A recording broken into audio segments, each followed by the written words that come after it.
Shalom warga kerajaan. Rejoice for the Lord has risen indeed.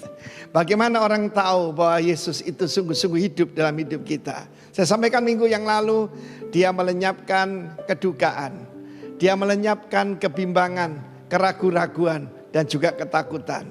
Tapi hari ini saya mau bicara apalagi yang dikerjakan Yesus setelah dia bangkit. Pertama-tama dia menunjukkan kepada murid-muridnya, tunggu aku di Galilea. Semua murid menunggu Yesus. Tetapi menunggu itu tidak mudah ternyata, ya. Dan Petrus berkata, aku menangkap ikan. Just to kill the time, maybe. Dan Tuhan menunjukkan mereka sudah jadi rasul, sudah membangkitkan orang mati, menyembuhkan orang sakit dan sebagainya. Bahkan mengabarkan tentang Kristus dan sudah mengalami ketemu Kristus yang hidup. Ya, apa yang terjadi saudaraku? Mereka yaitu gagal faham. Untuk apa mereka ke Galilea? To meet the Lord, untuk bertemu dengan Tuhan.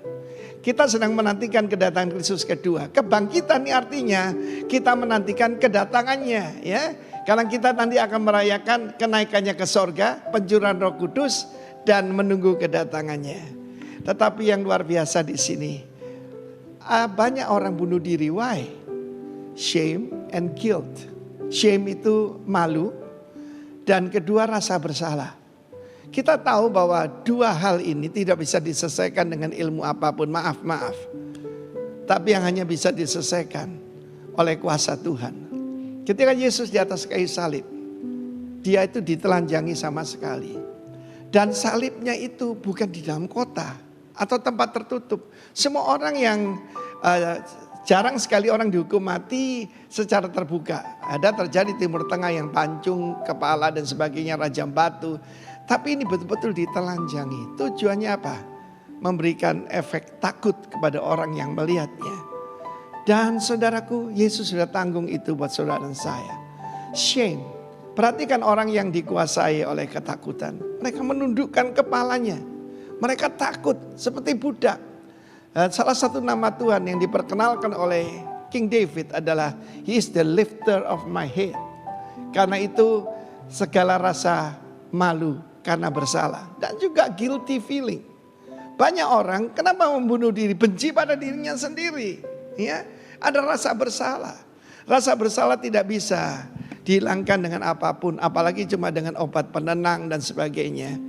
Yang bisa adalah perjumpaan dengan Kristus. Kristus bertanya kepada Simon yang nyangkal dia 3 kali, yang sumpah tidak kenal dengan dia. Dia tanya, Simon Baryona, Simon anak Yunus, apa engkau mengasihi aku? Ditanya 3 kali, saudara. Jadi confession itu penting sekali. He is the high priest of our confession. Dia imam besar pengakuan kita. Ya, karena itu jangan mengaku yang salah. Mengaku karena korbannya dan kebangkitannya kita menerima hidup yang kekal. Amin. Kita menerima hidupnya Allah sendiri. Zoe, aionion zoe. Ya, hidupnya Allah yang kekal, saudaraku. Bahkan kematian pun tidak lagi menakutkan seperti dulu. Dia tanya 3 kali dan Simon make a confession. Lord, you know everything. I love you, Lord. Aku mengasihi engkau. Cuma aku terbatas. Aku tidak bisa agapao, mengasihi engkau dengan agape. Sebab itu hanya dari engkau. Ya, firman Allah berkata bukan kita mengasihi Tuhan. Tuhan lebih dulu mengasihi kita. God doesn't has love. He is love. God is love. Dan dia mengaku 3 kali. Dan Tuhan angkat dia menjadi pemimpin yang hebat. Bahkan saudaraku, pada waktu Roh Kudus dicurahkan, Simon Peter, dia bukan lagi Simon, anak Yunus, tapi dia adalah Petrus, hamba Tuhan, Kefas, batu yang dipakai oleh Tuhan is a living stone. Karena itu yang mendengarkan yang mungkin ada rasa bersalah, jangan cari kompensasi apapun. Datang pada Kristus dan darahnya akan menyucikan kita dari segala malu dan rasa bersalah. Tuhan berkati Anda semua. Amin. Shalom. Bapak Ibu Saudara yang saya kasihi dalam Tuhan Yesus, kita bersyukur sekali lagi pagi hari ini bisa beribadah dan diberi kesempatan untuk bersama-sama belajar dari firman Tuhan. Ya, Saudara, judul dari firman Tuhan yang saya hendak sampaikan adalah hidup dalam terang kebangkitan Kristus. Ya, berapa waktu lalu kita sama-sama memperingati hari kebangkitan Tuhan kita, dan kita percaya bahwa kebangkitan Kristus adalah mujizat terbesar yang pernah terjadi di dalam sejarah kehidupan manusia. Ya. Nah, karena kebangkitan Kristus adalah mujizat terbesar, maka seharusnya, sewajarnya, selazimnya itu akan mempengaruhi kehidupan kita secara besar-besaran. Nah, itu sebabnya judul ini saya angkat, ya, artinya mau menggarisbawahi karena Kristus hidup, karena Kristus bangkit, maka hidup saya tidak sama lagi. Seharusnya demikian. Kalau tidak, berarti ada yang salah. Dan yang salah bukan Kristusnya, tetapi kitanya yang salah, saudara. Ya. Nah, mari saya mau awali dengan sebuah kutipan ya yang saya angkat dari Thomas Gray yang mengatakan demikian. Semua kemasyuran, kekayaan, keindahan, kehebatan manusia hanya menunggu saat di mana semua itu menjadi tiada berarti. Ya, sehebat apapun yang kita capai, ya, kematian semua berakhir di sana. Nah, saudara, tidak seorang pun ya, yang pernah hidup dalam sejarah yang pernah mengalahkan maut. Tidak ada, saudara. Ya. Kita sering mendengar pada saat seseorang meninggal dunia, ya, maka ada mungkin anggota keluarga, teman, kerabat atau siapa saja yang mengatakan bahwa sesungguhnya kekasih kita ini telah berjuang sekian lama melawan kanker misalnya, melawan diabetes misalnya, atau penyakit-penyakit mematikan lainnya. Tetapi ujungnya sekali, ya, maksudnya ujungnya selalu ya, diakhiri dengan perkataan ini. Tapi akhirnya Tuhan punya kehendak yang lain, dan akhirnya Tuhan panggil pulang saudara kita ini. Artinya apa, saudara? Sehebat apapun manusia berjuang mengalahkan maut, maka tidak ada satu orang pun yang sanggup mengalahkan maut itu sendiri. Siapapun kita, apapun profesi kita, apapun yang telah kita capai di dalam kehidupan kita, tidak seorang pun di antara kita yang sanggup mengalahkan maut. Nah, itu sebabnya orang selalu mengatakan, dan ini tepat sekali, musuh terbesar di dalam kehidupan manusia tidak lain tidak bukan adalah kematian itu sendiri. Dan kita menjadi takut kepadanya. Karena memang saudara, kematian selalu penuh dengan misteri. Tidak seorang pun di antara kita yang bisa mengendalikan kematian ketika itu tiba, saudara. Dan celakanya kita semua akan mati. Dan hati kecil kita mengatakan bahwa suatu saat kita harus mempertanggungjawabkan segala sesuatu yang kita perbuat di sepanjang kehidupan kita, saudara. Nah, itu sebabnya karena maut adalah musuh terbesar kita, maka Kristus datang pertama-tama untuk mengalahkan maut itu sendiri, saudara. Nah, mari kita lihat teks kita. Saya akan bicara dari 1 Korintus pasal yang ke-15 ayat yang ke-54 sampai 55. Tapi nanti kita akan melihat konteks keseluruhan dari pasal ini, saudara. Ya, perhatikan saya membacanya. Maut telah ditelan dalam kemenangan. Hai maut, di manakah kemenanganmu? Hai maut, di manakah sengatmu? Saudara perhatikan di dalam 1 Korintus, saudara, maka pasal 15 ini adalah pasal yang paling panjang. Ya, di dalam surat 1 Korintus, paling panjang, saudara. Engkau sudah perhatikan kutipan ini ya, karena dalam tanda petik itu, maka itu dikutip dari kitab Hosea pasal 13 ayat yang ke-14, saudara. Dan menarik sekali ya, kalau saudara bandingkan dengan Hosea, maka kata yang digunakan di sana bukan sengat, tetapi tenaga pembinasamu.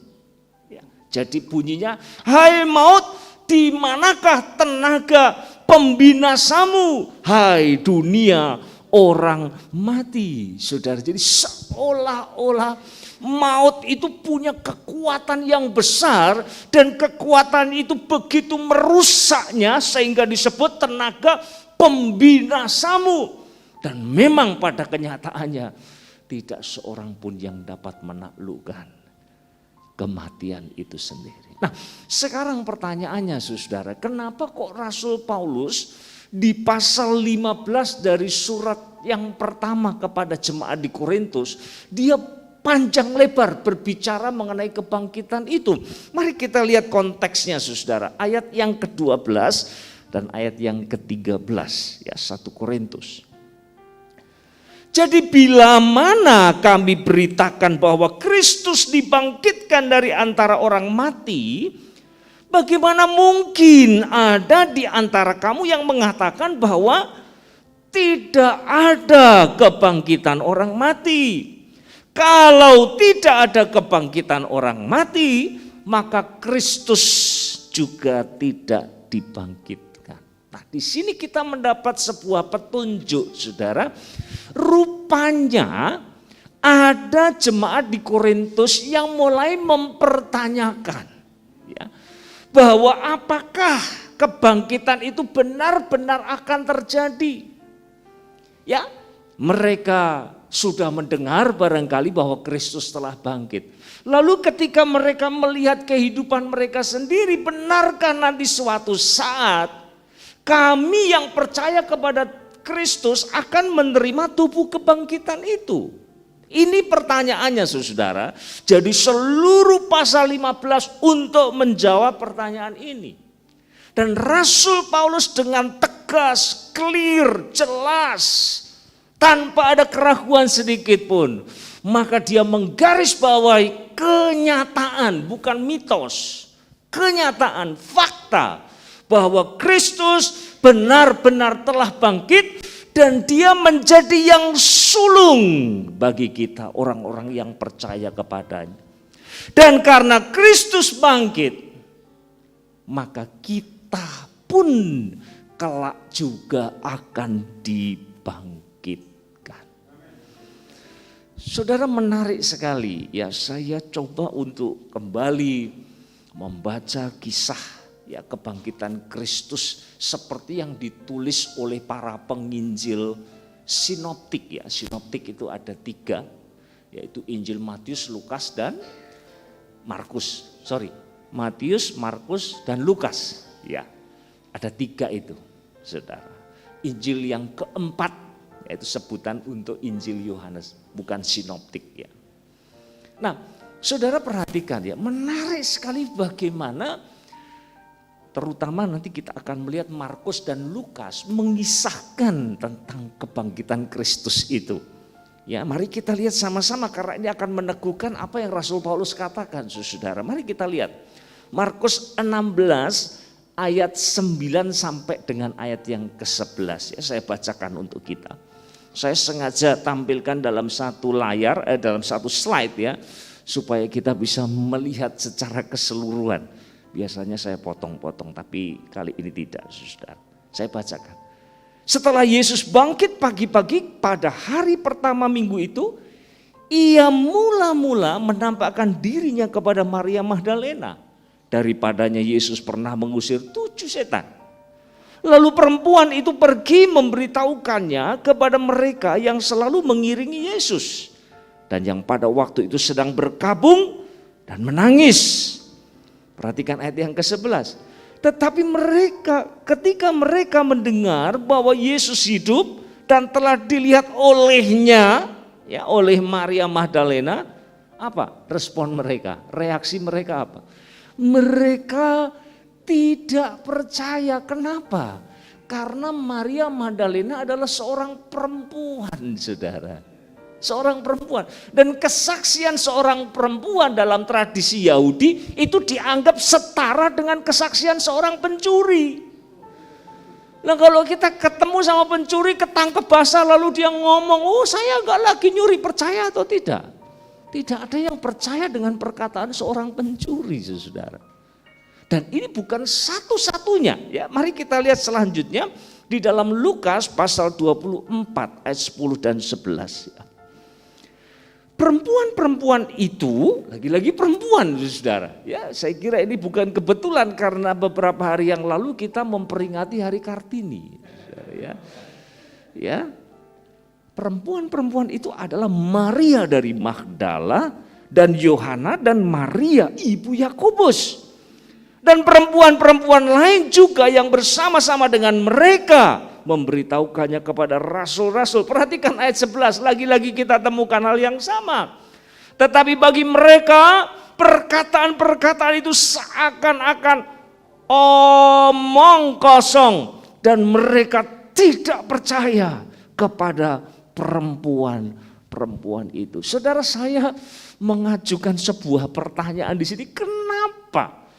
Kok Injil-Injil justru meng-highlight hal ini? Kenapa tidak langsung diceritakan bahwa Yesus bangkit, semua percaya, dan itu meneguhkan iman sehingga akhirnya gereja lahir dan berkembang dengan luar biasa di waktu-waktu yang akan datang? Kenapa? Ini yang saya mau katakan kepada kita sekalian, saudara. Karena Alkitab kita adalah firman Allah yang jujur, memberitahukan apa adanya, termasuk semua pergumulan yang terjadi, lika-likunya itu diceritakan, saudara. Pada awalnya, sekali lagi Alkitab katakan, sekalipun Kristus sudah bangkit dan menampakkan diri kepada para perempuan itu, tetapi begitu itu disampaikan kepada para murid, reaksi mereka apa? Tidak percaya awalnya, saudara. Ini sesuatu yang begitu jujur, dan bagi saya ini adalah nilai yang plus. Ini bukan sebuah kekurangan, bukan sebuah kelemahan. Tidak mau menutupi hal yang seperti ini. Justru ini diangkat supaya kita tahu bahwa sesungguhnya ada proses di sana. Awalnya memang tidak percaya, tetapi begitu Kristus sendiri menampakkan diri di hadapan mereka, berulang kali kepada begitu banyak orang, saudara, maka tidak mungkin itu adalah sebuah fantasi atau halusinasi. Kalau halusinasi ya jelas nggak mungkin, ya berjemaah itu nggak mungkin, saudara. Halusinasi itu orang per orang pasti akan beda-beda versinya. Tetapi ini mereka sepakat, mereka sungguh ya percaya bahwa Kristus sudah menampakkan diri di hadapan mata mereka.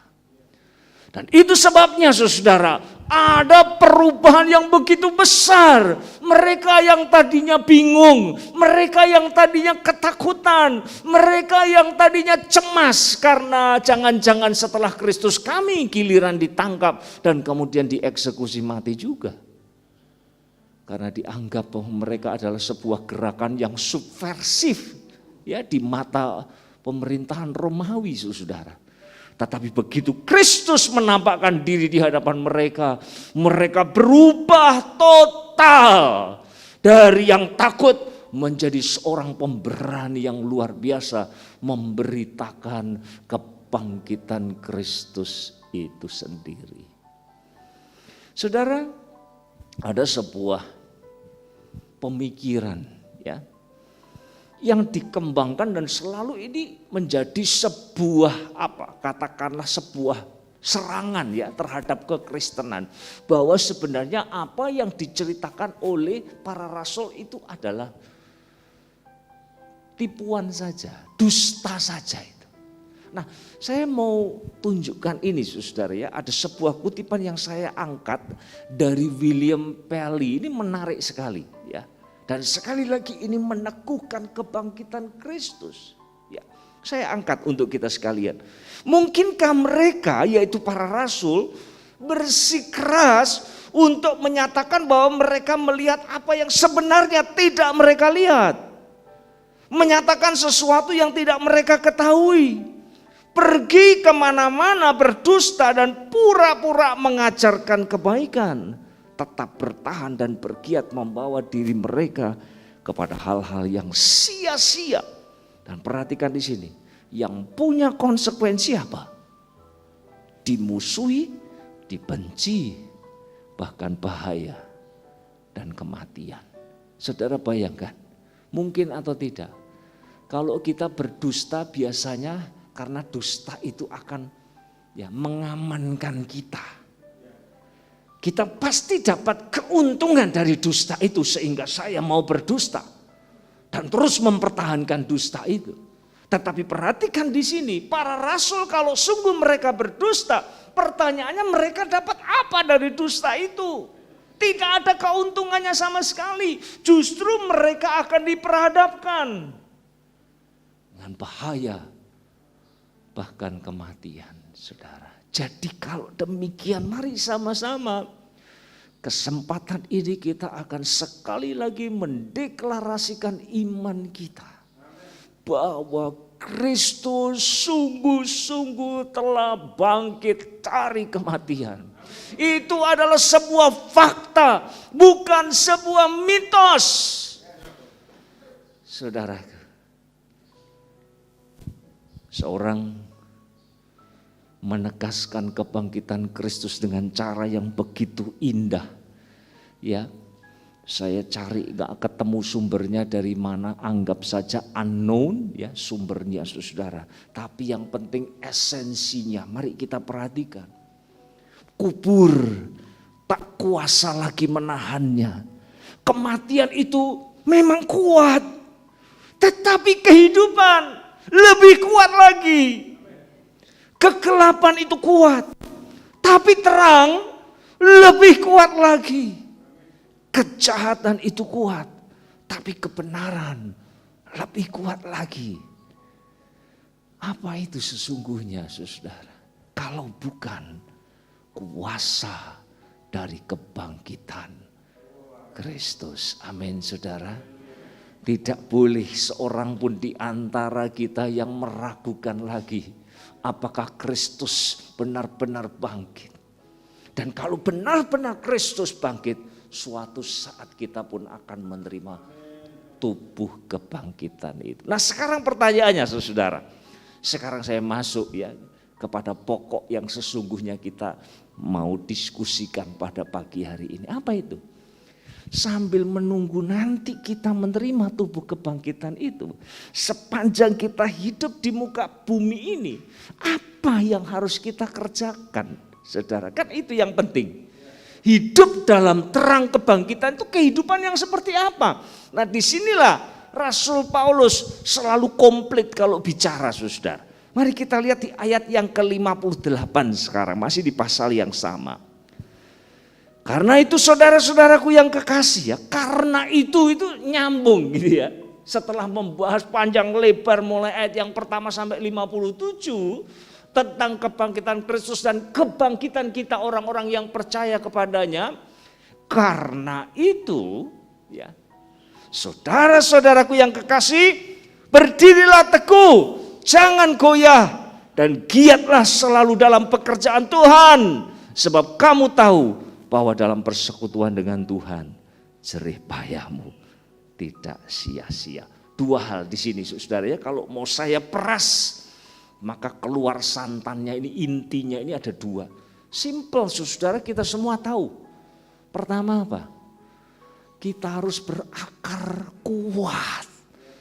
Saudara, Kristus bangkit itu adalah fakta, sungguh-sungguh terjadi di dalam sejarah.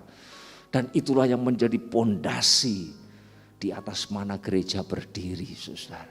Nah, itu sebabnya kita yang hidup, sekalipun kita menghadapi berbagai macam masalah dan tantangan, kita harus berdiri teguh, berakar di dalam Dia. Perhatikan, Rasul Paulus kelihatannya menggunakan dua istilah yang sepertinya itu pengulangan saja, yaitu berdirilah teguh dan jangan goyah. Nah, pertanyaannya apa bedanya di antara dua istilah itu? Yang pertama, saudara, berdirilah teguh itu bicara soal internal, ini bicara soal batin kita yang kokoh, ya, yang kuat, saudara. Bicara soal hati kita. Lalu jangan goyah, ini dalam kaitan dengan situasi yang terjadi dalam hidup kita secara eksternal, saudara. Jadi kuat di dalam, sehingga ketika kita dibenturkan dengan masalah, dengan ujian, dengan kesulitan, saudara, kita tidak jadi goyah. Kenapa? Karena Kristus sungguh-sungguh bangkit. Jangan kekristenanmu Senin Kemis, jangan kekristenanmu on and off, tetapi harus terus teguh berdiri. Nah, sekarang pertanyaannya, saudara, caranya bagaimana ini? Nah, saudara, kita bicara hal-hal yang praktis di sini ya. Katakanlah saya menghadapi ujian yang begitu berat. Kalau cara pandang saya hanya terbatas melihat situasi yang saya hadapi saja, saya akan menjadi lemah, saya akan jadi goyah.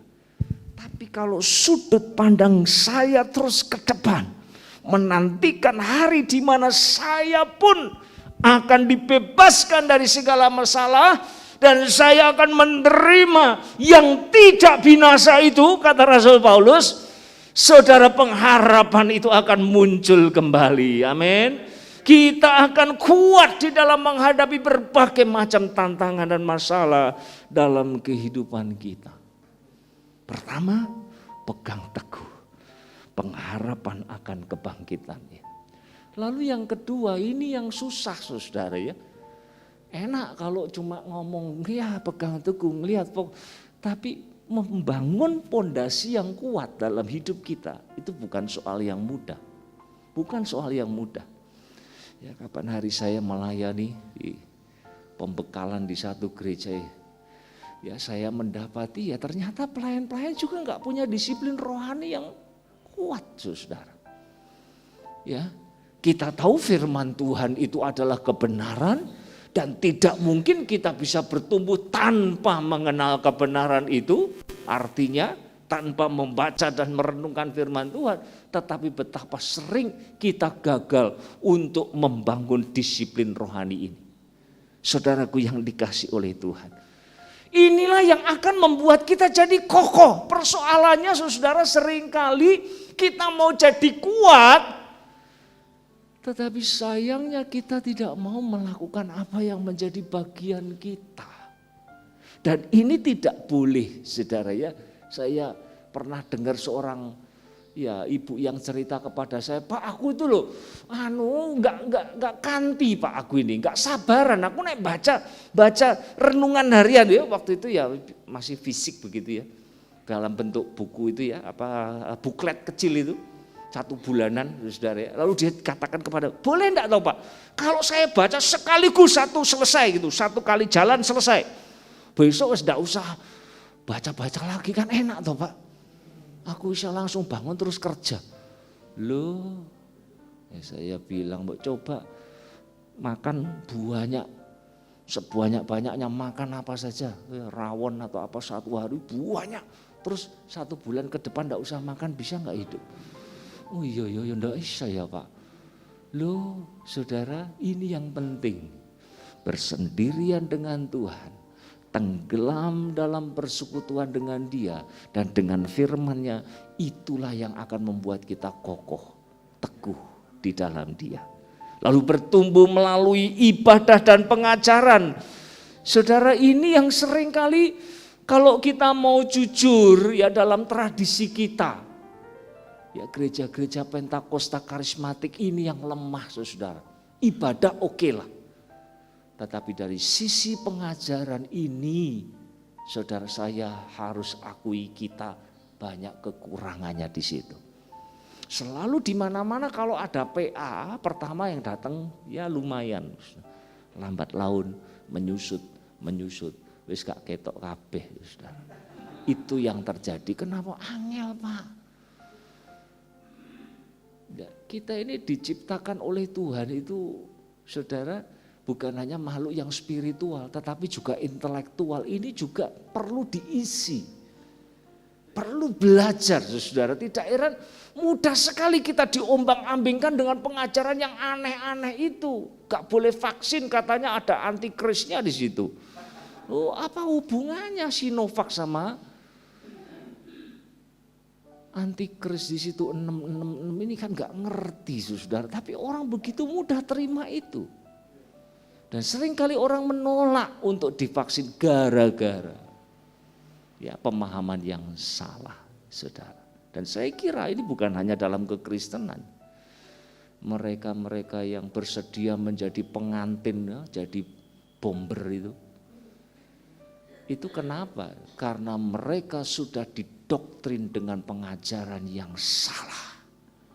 Dan akibatnya begitu fatal, saudara. Itu sebabnya mari sama-sama kita buka hati. Bukan hanya kalau celebration saja. Nyanyi enak, kalau nyanyi enak, penyembahan enak. Dengar firman Tuhan, wis dapatnya aja, wis pokok ilustrasinya dapat. Jangan saudara ya, justru kita pahami itu ya. Esensinya itulah yang akan membuat kita jadi kuat. Amin. Puji Tuhan. Yang kedua saudara, yang terakhir berakar, berbuah itu saudara, dua itu saja, simple. Dan kita sudah tahu kebenaran ini. Rasul Paulus katakan, giatlah selalu dalam pengertian apa? Melimpah-limpah. Tapi catatannya saudara, limpah-limpah ini bukan berarti tiap hari ke gereja. Bukan berarti kemudian kita terus ikut kegiatan ini itu sampai gak ada waktu untuk anak-anak. Sampai gak ada waktu untuk persekutuan suami istri membangun hubungan yang dekat. Karena apa? Waduh pelayanan Pak full. Saudara hati-hati. Di sini melimpah dalam pengertian kualitas bukan kuantitas. Engkau boleh ya pegang 1-2 pelayanan saja. Saudara. Tetapi yang paling penting kerjakan pelayananmu itu dengan sungguh-sungguh. Beri perhatian yang banyak di situ. Peras pikiran kita. Berlutut di hadapan Tuhan, mohon Tuhan berikan pencerahan buat saya. Supaya nanti waktu saya ngajar sekolah minggu ini, anak-anak ini bisa mendapat sesuatu yang berharga dalam hidup mereka. Yang tidak akan tergerus oleh waktu. Semua disiapkan saudara.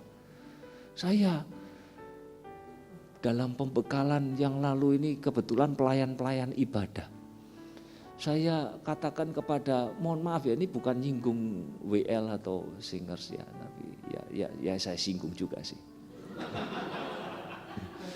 Saya download banyak sekali WL itu ya dari macam-macam gereja. Selalu yang diomongkan di awal itu, saudara puji Tuhan kita semua ada dalam karena kemurahan Tuhan pelihara kita. Sebabnya mari kita buka hati untuk menyembah Tuhan. Itu kira-kira ya dari 30 itu 25-nya ngomongnya kayak gitu. Untuk buka ibadah. Jadi artinya apa? Hanya diulang-ulang. Dan yang diulang-ulang itu mesti tidak ada persiapan. Sudah pasti itu. Lalu saya katakan kepada mereka, kenapa sih kok ngomongnya kayak gitu? Kalau ngomongnya kayak gitu terus, itu jemaat kira-kira dapat apa dari omongan itu? Kenapa tidak dipersiapkan? Kutip dari satu bagian firman Tuhan. disiapkan dulu. Semua harus bermakna. Yang kita lakukan dalam ibadah itu semua harus punya makna. Jangan hanya asal buka mulut saja.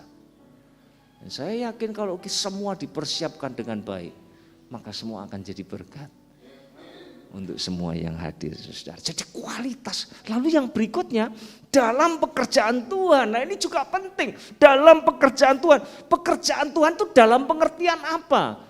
Ya saya di sini tadi memang ngomongnya pertama soal ibadah. Tetapi jangan lupa pekerjaan Tuhan di sini adalah semua pekerjaan yang memuliakan Allah sehingga itu dilihat sebagai pekerjaan Tuhan. Bukan pekerjaan saya. Saudara, ini penting sekali. Karena apa, saudara? Seringkali terbatas sekali pemahaman kita. Kita pikir pelayanan hanya yang di mimbar ini. Padahal sesungguhnya kalau engkau seorang mahasiswa, engkau mengerjakan tugas-tugasmu dengan sungguh-sungguh tepat waktu, lalu engkau mendapat prestasi yang baik. Itu masuk dalam kategori pekerjaan Tuhan di sini, saudara. Kalau engkau seorang karyawan, engkau begitu setia bekerja, memberikan yang terbaik yang engkau bisa lakukan. Itu masuk dalam pekerjaan Tuhan di sini. Kalau engkau seorang ibu rumah tangga bahkan, dan engkau mengurus rumahmu dengan begitu baik, rumahnya rapi, bersih, anak-anak semua dapat perhatian dengan baik, semua disiapkan dengan excellent, saudara. Itu pun masuk dalam kategori pekerjaan Tuhan di sini. Amin, saudara. Amin. Jadi artinya pokoknya segala sesuatu yang kita kerjakan, dan kita melihat itu sebagai pekerjaan yang saya lakukan untuk Tuhan. Sehingga yang menjadi sasaran kita adalah apa? Supaya Tuhan pun akan dipermuliakan melaluinya. Ya kadang saudara ya kalau kita bertamu ke rumah orang, jorok, kotor di mana-mana sampah. Anaknya gak diurus, umbelen kabeh. Itu apa ya, memuliakan nama Tuhan tuh saudara. Nanti mesti kadang-kadang itu baru masuk, maaf ya rumahnya kayak kapal pecah, sudah alasan dulu gitu loh. Lah kok gak mau betulin, kok gak mau bersinar itu apa saudara? Ya, maaf saya menyinggung ibu-ibu lagi. Padahal apa itu? Emak-emak itu punya power yang luar biasa ya, puji Tuhan. Baik, kira-kira itu saudara. Jadi sambil kita menantikan nanti ketika kita dikaruniai kebangkitan tubuh, ini yang harus kita kerjakan. Berakar kuat, berbuah demi kemuliaannya. Saya mau tutup dengan sebuah kutipan dari Charles Stott, saudara. Beliau mengatakan begini, kita hanya memiliki satu kehidupan, itu pun akan segera berlalu. Hanya apa yang kita kerjakan dalam Kristus yang akan bertahan. Amin, saudara. Tidak sia-sia apa yang kita kerjakan bagi Dia dalam persekutuan dengan Dia. Tidak ada yang sia-sia. Semua akan mendapat upahnya nanti pada waktunya. Mari kita berdoa.